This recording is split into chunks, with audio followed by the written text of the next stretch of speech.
നമസ്കാരം. ഹലോ ഡോക്ടറിലേക്ക് എല്ലാ പ്രിയ പ്രേക്ഷകർക്കും സ്വാഗതം. ശരീരത്തിൽ പലതരത്തിലുള്ള മുഴകൾ വരാം. അപകട സാധ്യതയുള്ളതും അപകടകാരികളല്ലാത്തതും. ഇത്തരം മുഴകളുടെ പരിശോധനാ രീതിയെക്കുറിച്ചും രോഗനിർണയത്തെക്കുറിച്ചുമാണ് ഹലോ ഡോക്ടർ ഇന്ന് സംസാരിക്കുന്നത്. പാത്തോളജി പരിശോധനയെക്കുറിച്ച് നമ്മോട് സംസാരിക്കുന്നത് തൃശൂർ ഗവൺമെന്റ് മെഡിക്കൽ കോളേജിലെ പാത്തോളജി വിഭാഗം അസോസിയേറ്റ് പ്രൊഫസർ ഡോക്ടർ യു അഞ്ജിത്താണ്. നമസ്കാരം ഡോക്ടർ, ശരീരത്തിൽ എന്തെല്ലാം തരം മുഴകൾ പ്രത്യക്ഷപ്പെടാം? എന്തെല്ലാം സൂചനകൾ കണ്ടാൽ ഉടൻ ചികിത്സ തേടണം? ശരീരത്തില് വിവിധ തരം മുഴകൾ പ്രത്യക്ഷപ്പെടാം. ചിലപ്പോൾ അത് വെറും ഒരു പഴുപ്പ് കെട്ടുകൊണ്ട് മുഴയുണ്ടാവാം.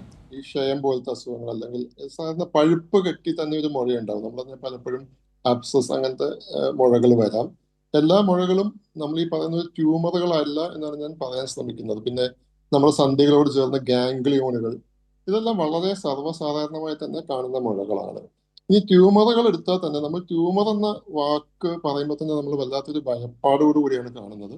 ട്യൂമറുകൾ തന്നെ ബിനൈൻ എന്നും മാലിഗ്നൻ എന്നും, മലയാളത്തിൽ ബിനൈനിന്റെ കൃത്യമായിട്ട് പരിഭാഷ എന്തോ എന്ന് എനിക്കറിയില്ല, പേടിക്കേണ്ടതില്ലാത്ത, അപകടകരമല്ലാത്തത് എന്നൊക്കെ പറയാറുണ്ട്. പിന്നെ അതിലേക്ക് വരാം.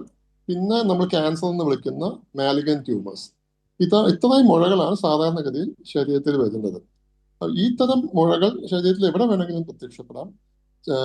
പലപ്പോഴും പുറമേക്കുള്ള അവയവങ്ങളിൽ തൈറോയ്ഡ്, കഴലകൾ, ബ്രസ്റ്റ്, പുറമേക്കുള്ള സോഫ്റ്റ് ടിഷ്യൂ, ഇവിടെയൊക്കെ പ്രത്യക്ഷപ്പെടുമ്പോൾ നമ്മൾ വേഗം തിരിച്ചറിയും. അകത്ത് നമ്മളെ കുടലിലോ ലങ്ങിലോ ഒക്കെ വരുന്ന സ്വെല്ലിംഗ് എന്ന് പറയില്ല, അവിടെ ഇത്തരം മുഴകൾ വരുന്നുണ്ട്. പലപ്പോഴും നമ്മളത് തിരിച്ചറിയാൻ വൈകുകയും ചെയ്യുന്നുണ്ട്. ഇതാണ് മുഴകളെ പറ്റി വളരെ ബ്രോഡായിട്ട് ജനറലായിട്ട് നമുക്ക് പറയാനുള്ള കാര്യം. ഡോക്ടർ, ഈ മുഴകൾ നേരത്തെ തിരിച്ചറിഞ്ഞ് ചികിത്സിക്കേണ്ടതിന്റെ പ്രാധാന്യം എത്രത്തോളമാണ്? അതുപോലെ അപകടകാരികളല്ലാത്ത മുഴകൾ ഏതൊക്കെയാണ്?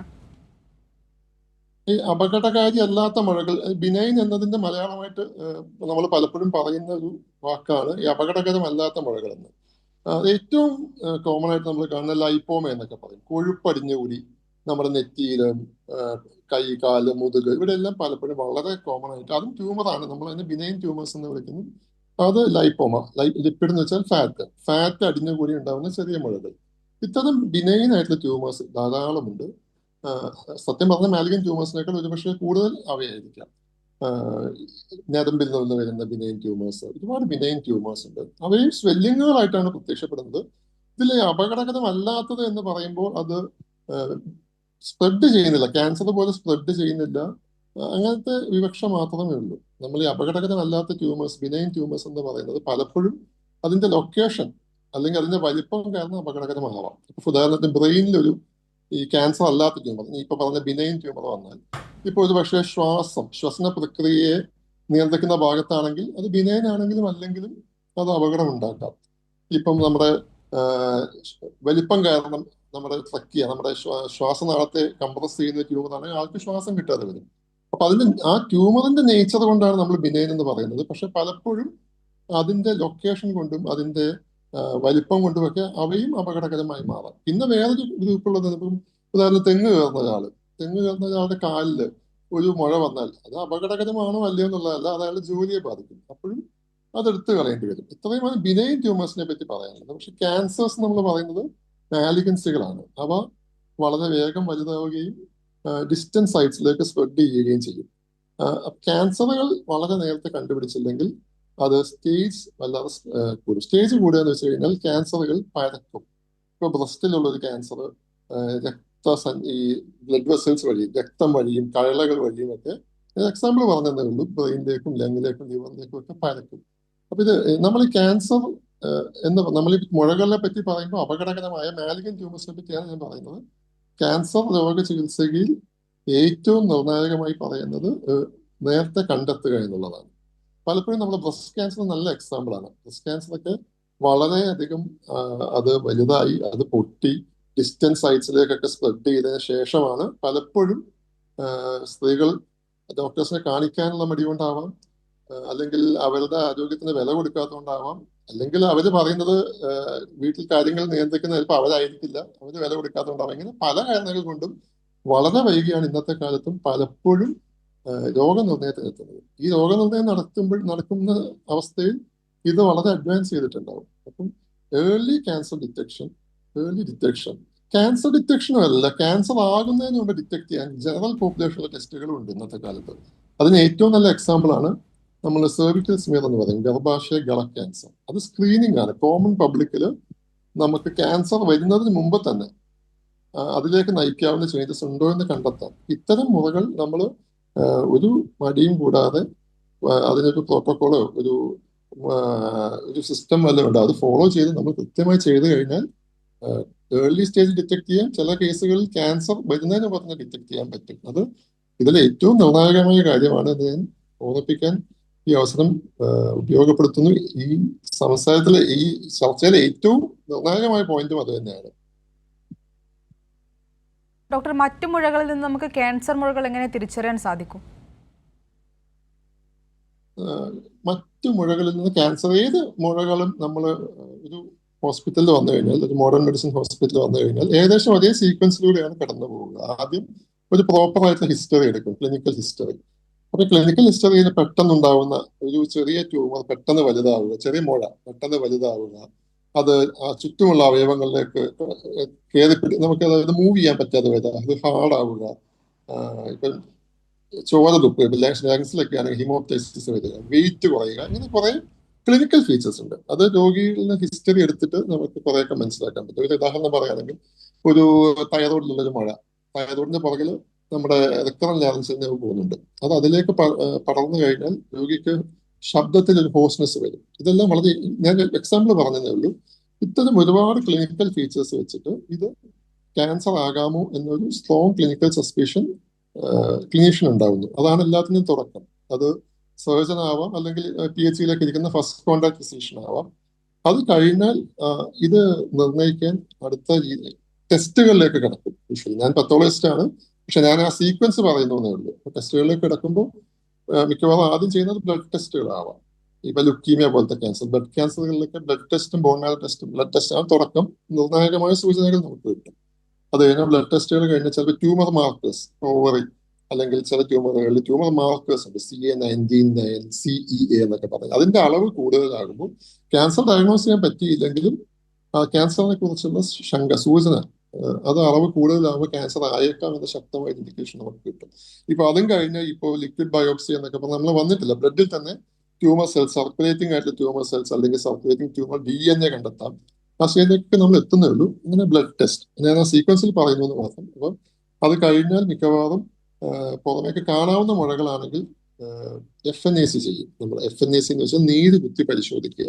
തൈറോയ്ഡ്, കഴലകൾ, ബ്രസ്റ്റ്, ഉമിനീർ ഗ്രന്ഥി, ഇങ്ങനെ പുറമേക്ക് കാണുന്ന അവയവങ്ങളിൽ നിന്ന് ഇങ്ങനെ നീര് കുത്തി പരിശോധിച്ചാൽ അത് എന്ത് തരം ട്യൂമറാണ്, ഞാൻ നേരത്തെ പറഞ്ഞ പോലെ പഴുപ്പുകെട്ട് മാത്രമാണോ, പേടിക്കേണ്ടാത്ത ട്യൂമറാണോ, അല്ലെങ്കിൽ മാലിഗൻ ട്യൂമറാണോ എന്ന് ഓൾമോസ്റ്റ് ഡെഫിനറ്റ് ആയിട്ടുള്ള സൂചന നമുക്ക് കിട്ടും. ഇങ്ങനെ ക്ലാസിഫൈ ചെയ്യാനെങ്കിൽ നമുക്ക് പറ്റും. FNAC ആണത്.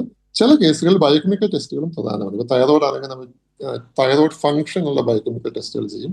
അപ്പൊ ആ സീക്വൻസ് അതാണ്. FNAC എത്തിക്കഴിഞ്ഞാൽ ഇനി നമുക്ക് വേണ്ടത് ടിഷ്യൂ, കോശങ്ങൾ നോക്കി ഇത് ക്യാൻസർ ആണ്,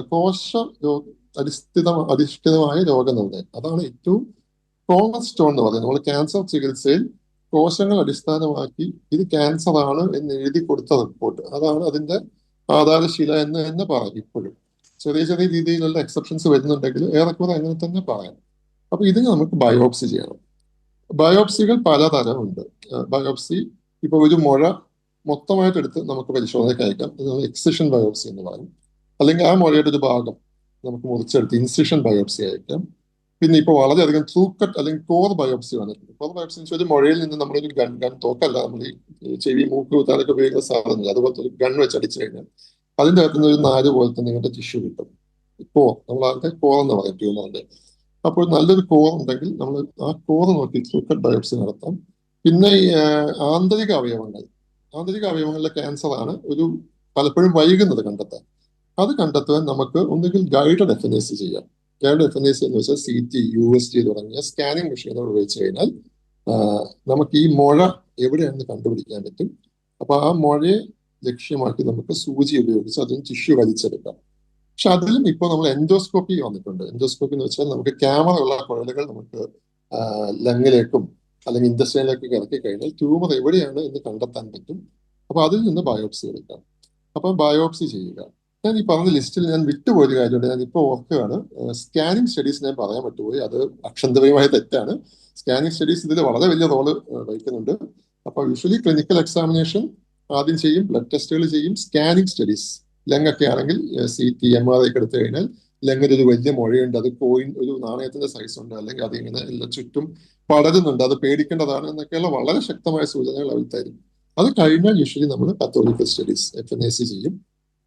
അല്ലെങ്കിൽ കോശങ്ങൾ മുറിച്ചെടുത്ത് ബയോപ്സി, ഇൻസിഷൻ, എക്സിഷൻ, സൂക്കൽ ബയോപ്സി, എൻഡോസ്കോപ്പിക് ബയോപ്സി ഇതെല്ലാം ചെയ്യും. ഇതെല്ലാം ചെയ്ത് നമ്മൾ ഈ കോശങ്ങൾ ഒരു മൈക്രോസ്കോപ്പിലൂടെ പഠനങ്ങൾക്ക് വിധേയമാക്കും, പലതരം പഠനങ്ങൾക്ക് വിധേയമാക്കും. ഇതിനെ അടിസ്ഥാനമാക്കിയിട്ടാണ് നമ്മൾ ആ അവയവത്തിലുള്ള ട്യൂമർ അല്ലെങ്കിൽ ആ സ്വെല്ലിംഗിന് കാരണമായിട്ടുള്ള പത്തോളജിക്കൽ പ്രോസസ്സ് എന്താണ്, അത് പേടിക്കേണ്ടതാണോ, ക്യാൻസറസ് ആണോ, അതോ വെറും ഒരു ഇൻഫ്ലമേറ്ററി പ്രോസസ് ആണ്, പഴുപ്പുകെട്ട് പോലത്തെ ഒരു സംഭവമാണോ എന്ന് നമ്മൾ ഒരു രോഗനിർണയം നടത്തുന്നത്. ഡോക്ടർ, എന്താണ് FNAC ടെസ്റ്റ്? FNAC പരിശോധന എങ്ങനെയാണ്? FNAC പരിശോധന, FNACയുടെ പൂർണ്ണ രൂപം ഫൈൻ നീഡിൽ ആസ്പിറേഷൻ സൈറ്റോളജി എന്നാണ്. അതായത് ഒരു സൂക്ഷ്മമായൊരു നേരിയ സൂചി ഉപയോഗിച്ച് നമ്മൾ മുഴകളിൽ നിന്ന് നീര് കുത്തിയെടുത്ത് ആ കുത്തിയെടുത്ത നീര് യഥാവിധി ഒരു പ്രോസസ്സിംഗ് മെത്തേഡ് ഉണ്ട്, സ്റ്റെയിൻ ചെയ്ത് മൈക്രോസ്കോപ്പിൽ വെച്ച് പഠിക്കുന്നതിനാണ് FNAC എന്ന് പറയുന്നത്. പൊതുവെ പുറമേക്ക് കാണാവുന്ന മുഴകൾ, തൈറോയ്ഡ് മുഴകൾ, ബ്രസ്റ്റ് മുഴകൾ, പിന്നെ ഉമിനീർ ഗന്ധീര മുഴകൾ, കഴല, അല്ലെങ്കിൽ സോഫ്റ്റ് ടിഷ്യൂ, കയ്യിൽ കാലിലൊക്കെ വരുന്ന വലിയ മുഴകൾ, പലപ്പോഴും പത്തോളജിയിലെ ഫസ്റ്റ് ടെസ്റ്റ് ആയിട്ട് ചെയ്യുന്നത് FNAC ആണ്. അതിന് പല കാരണങ്ങളുണ്ട്. അത് ചെയ്യാൻ താരതമ്യേന എളുപ്പമാണ്, അനസ്തേഷ്യ ആവശ്യമില്ല. നമുക്കൊരു OP പ്രൊസീജിയർ പോലെ ചെയ്ത് ഒരു 15 മിനിറ്റ് കൊണ്ട് രോഗിയെ തിരിച്ചയക്കാൻ പറ്റും, കുറച്ച് റെസ്റ്റ് എടുത്ത് തിരിച്ചയക്കാൻ പറ്റും, അതിന് അനസ്തേഷ്യ ഒന്നും ആവശ്യമില്ല. അപ്പൊ അത് നമ്മൾ ആ മുഴ ഒരു സ്പിരിറ്റ് വെച്ച് തുടച്ച് അത് ഒരു സൂചി കുത്തി ഇറക്കി അതിൽ നിന്ന് നീര് കുറച്ച് വലിച്ചെടുക്കുന്നു. ആ നീരിലെ കോശങ്ങളാണ് നമ്മൾ പഠിക്കുന്നത്.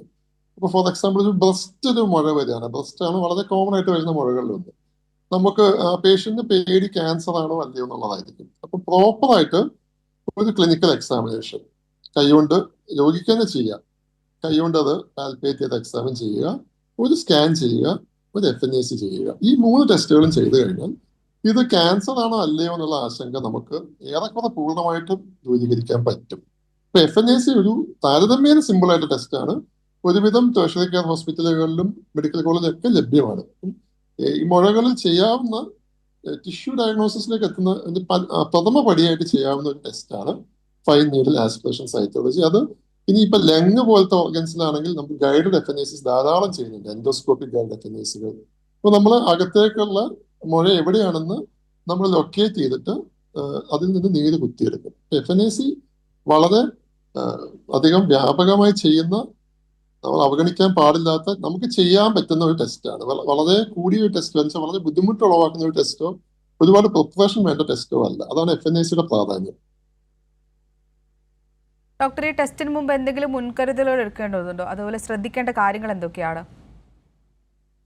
FNAC ഒരു നമുക്ക് മറ്റ് പല ബയോകെമിക്കൽ ടെസ്റ്റുകൾ പോലെ ഒരു ഓവർനൈറ്റ് ഫാസ്റ്റിംഗ് വേണ്ട ടെസ്റ്റ്, അങ്ങനത്തെ പ്രിക്കോഷൻസ് ഒന്നും വേണ്ട. നമ്മൾ സാധാരണ പറയുന്നത് ഭക്ഷണം കഴിച്ച് ചായ കുടിച്ചതെന്നൊക്കെ പറയും, ചിലര് ഒന്ന് പേടിച്ച് തല കറങ്ങാറുണ്ട് എന്നൊക്കെ, അല്ലാതെ വേറെ വലിയൊരു പ്രിക്കോഷൻസ് വേണ്ട ടെസ്റ്റ് അല്ല FNAC. കൂടെ ആരെങ്കിലും ഉണ്ടെങ്കിൽ നല്ലത്, അങ്ങനെ ഇൻസിസ്റ്റ് ചെയ്യാറുണ്ട് പലപ്പോഴും. അത് രോഗിയുടെ സേഫ്റ്റിയെ മുൻനിർത്തിയാണ്.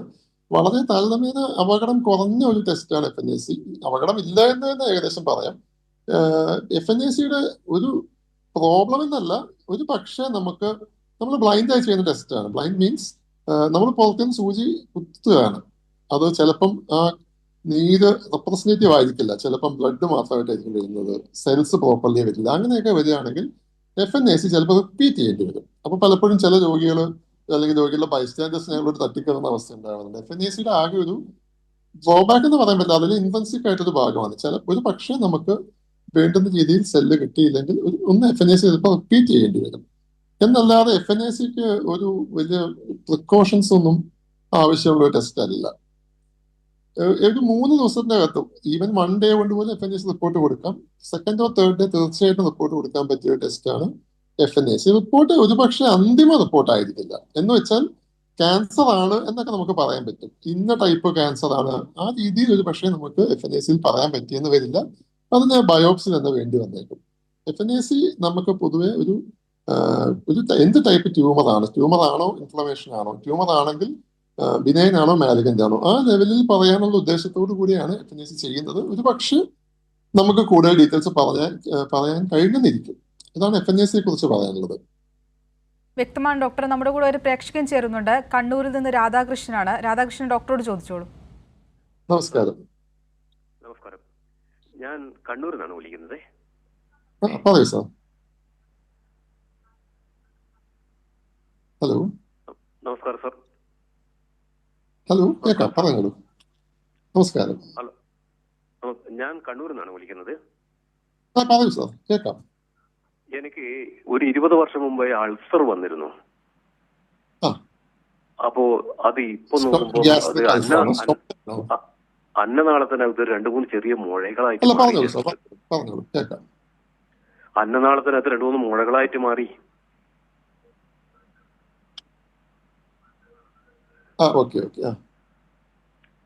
അത് ഞാൻ 2 തവണ ഇപ്പൊ ബയോപ്സി ചെയ്തു.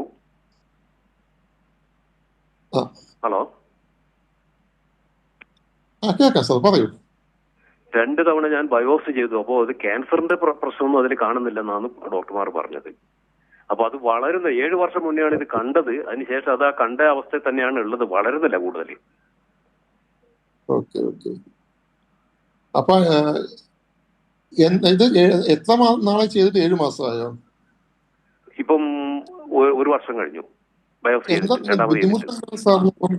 ബുദ്ധിമുട്ട് എനിക്ക് ഭക്ഷണം കഴിക്കുമ്പോൾ ചില സമയം ഒരു തടസ്സം പോലെ, വെള്ളം കുടിക്കുമ്പോൾ ചില സമയത്ത് ഒരു തടസ്സം പോലെ തോന്നലാണ്. അതുകൊണ്ടാണ് ചെക്ക് ചെയ്യാൻ കാരണം. അപ്പൊ നമ്മള് 2 തവണ ബയോപ്സി ചെയ്തിട്ട് നമുക്ക് ആ ബയോപ്സി മെറ്റീരിയൽ റെപ്രസെന്റേറ്റീവ്, അതായത് ശരിക്കും ആ മുഴയിൽ നിന്ന് തന്നെ എടുത്തതെന്ന് അനുമാനിക്കാം. ഞാൻ ഇങ്ങനെ സാറ് പറയുന്നത് കേൾക്കുന്നല്ലേ ഉള്ളൂ. അപ്പൊ അങ്ങനെയാണെങ്കിൽ അത് അപകടകരമായൊരു പേടിക്കേണ്ട ഒരു മുഴ ആവാതിരിക്കാനാണ് സാധാരണ എനിക്ക് ഈ പറഞ്ഞത് വെച്ച് തോന്നുന്നത്. കാര്യം ആ സ്ലൈഡ് നോക്കി, ബയോപ്സി മെറ്റീരിയൽ ആ സ്ലൈഡ് നോക്കി അവര് പഠിച്ചിട്ടാണ് അത് ക്യാൻസർ അല്ല എന്ന് പറഞ്ഞിട്ടുണ്ടാവുക. അന്നനാളത്തിൽ ഒരുപാട് ഇൻഫ്ലമേറ്ററി കണ്ടീഷൻസ്, റിഫ്ലക്സ്, ഈസോഫാഗൈറ്റിസ്, അങ്ങനെ ഒരുപാട് കണ്ടീഷൻസ്, ബുദ്ധിമുട്ടുകളും വരുന്നതാണ്. അപ്പം ഈ എടുത്ത ബയോപ്സികൾ കൃത്യമായിട്ട് ആ ബുദ്ധിമുട്ടുള്ള, അത് മുഴയിൽ നിന്ന് തന്നെയാണ്, മുഴയല്ല അവിടെ പ്രശ്നമുള്ള ലീഷൻ നമ്മൾ പറയും, എക്സാക്ട് മലയാളം എനിക്ക് കിട്ടുന്നില്ല, ആ ലീഷനിൽ നിന്ന് തന്നെയാണ് വന്നത് നമുക്ക് അനുമാനിക്കാം. അങ്ങനെയാണെങ്കിൽ 2 തവണ ബയോപ്സി ചെയ്തിട്ടും ക്യാൻസർ അല്ലെങ്കിൽ അത് പേടിക്കേണ്ടതായിരിക്കാൻ വഴിയില്ല എന്ന് എനിക്കിപ്പം ഇത് വെച്ച് പറയാൻ കഴിയുള്ളൂ. അപ്പൊ ഇനി അത് ബുദ്ധിമുട്ടുണ്ടെങ്കിൽ വീണ്ടും കൊണ്ട് കാണിക്കാൻ അത്രേ എനിക്ക് പറയാൻ കഴിയുള്ളൂ ഇത് വെച്ചിട്ട്. ഡോക്ടർ, പാത്തോളജി ടെസ്റ്റുകൾക്ക് എത്ര സമയം വേണ്ടിവരും? എത്ര ദിവസം കൊണ്ട് റിസൾട്ട് ലഭിക്കും?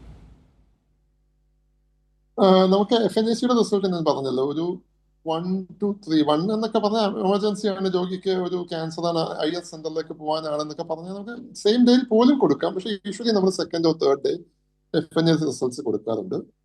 ബയോപ്സി റിസൾട്ട്സ് നമുക്കൊരു 7 days ഒക്കെയാണ് ആവറേജ് വരുന്നത്, 7 to 10 days ഒക്കെയാണ്. ബയോപ്സിയിൽ താമസം വരുന്ന സന്ദർഭങ്ങൾ ഞാൻ പറയാം. ഇതാണ് യൂഷ്വൽ. പിന്നെ ബോൺ മാരോ ആണ് പിന്നെ നമുക്ക് കിട്ടുന്ന ഒരു ബയോപ്സി മെറ്റീരിയൽ. ബോൺ മാരോ നമ്മളൊരു 5 days കൊണ്ടൊക്കെ നമ്മൾ റിപ്പോർട്ട് കൊടുക്കാറുണ്ട്. ഇതെല്ലാം പേഷ്യന്റിന് അർജന്റ് ആണെന്ന് പറഞ്ഞാൽ നമ്മൾ സമയം കുറയ്ക്കാറുണ്ട്. ആവറേജ് നമ്മൾ ടേൺ അറൗണ്ട് ടൈം എന്ന് പറയും. ഇത് ഒരു സ്പെസിമെൻ നമുക്ക് കിട്ടിക്കഴിഞ്ഞാൽ റിപ്പോർട്ടായിട്ട് രോഗിയുടെ കയ്യിൽ കൊടുക്കുന്ന സമയം വരെ ആവറേജ് സമയമാണ് ഞാൻ പറഞ്ഞത്. ഇപ്പൊ ഈ ബയോപ്സിയുടെ പ്രശ്നമല്ല, താമസം വരുന്നത് യൂഷ്വലി ബയോപ്സിയിൽ പലപ്പോഴും നമ്മൾ ക്യാൻസർ ആണെന്ന് മാത്രം കൊടുത്ത് നമുക്ക് രോഗിയെ ചികിത്സിക്കാൻ പറ്റുന്ന ആ കാലം ഓൾമോസ്റ്റ് കഴിഞ്ഞു. ഇപ്പൊ ക്യാൻസർ ആണെന്ന് പറഞ്ഞു കഴിഞ്ഞാൽ എന്ത് തരം ക്യാൻസർ ആണ് എന്ന് കൃത്യമായിട്ട് നമ്മൾ വർഗീകരിച്ച് കൊടുക്കണം. അത് എന്താണ് ഡെഫിനറ്റ് ആയിട്ട് പറയാൻ പലപ്പോഴും നമുക്ക് IHC എന്നുള്ള ടെസ്റ്റുകൾക്ക് വേണ്ടി വരും. IHC എന്ന് പറഞ്ഞാൽ ഡോക്ടർ, സമയക്കുറവ് ഞാൻ ഇടപെടുകയാണ്. ശരീരത്തിലുണ്ടാവുന്ന മുഴകളെ കുറിച്ചും പരിശോധനാ രീതികളെ കുറിച്ചുമാണ് ഹലോ ഡോക്ടർ ഇന്ന് സംസാരിച്ചത്. പാത്തോളജി പരിശോധനയെക്കുറിച്ചും നമ്മളോട് സംസാരിച്ചത് തൃശൂർ ഗവൺമെന്റ് മെഡിക്കൽ കോളേജിലെ പാത്തോളജി വിഭാഗം അസോസിയേറ്റ് പ്രൊഫസർ ഡോക്ടർ യു അഞ്ജിത്താണ്. ഡോക്ടർ നന്ദി. നമസ്കാരം. ഹലോ ഡോക്ടറിന്റെ ഇന്നത്തെ സമയം ഇവിടെ അവസാനിക്കുന്നു. നമസ്കാരം.